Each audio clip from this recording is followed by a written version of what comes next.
I'm Greg Mack, here again with another signal boost from the APS Office of Public Affairs. It's been a busy time on Capitol Hill, especially with tax reform. At the beginning of November, the House of Representatives came out with its tax plan, and it was bad news for higher education and grad students. You see, when a grad student is employed as a teaching or research assistant, the university often waives their tuition. The House's tax bill would now treat this tuition waiver as taxable income, meaning that grad students would have to pay taxes on that tuition. This would be a huge added tax, and frankly, it disincentivizes going to grad school.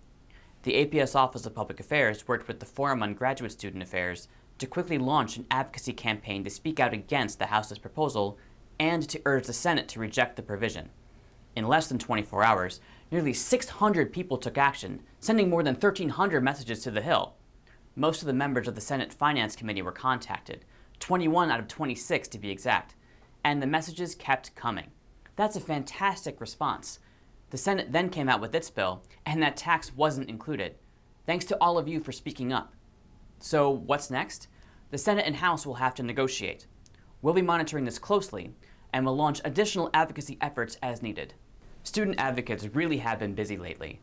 At the Division of Nuclear Physics meeting in Pittsburgh, 8 undergrads from universities across Pennsylvania presented their research to a staff member from Senator Bob Casey's office. These students talked about their research and what it meant to them to have that as part of their educational experience.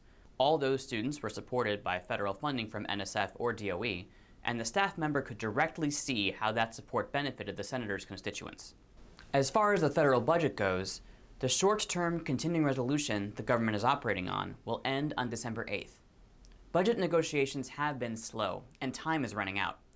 Indications we're getting from the Hill are that each party would like to have an actual budget deal, but because of the quickly approaching deadline, we'll most likely be looking at another short-term deal to buy time. Both parties still have to agree on what's in the bill and then write it.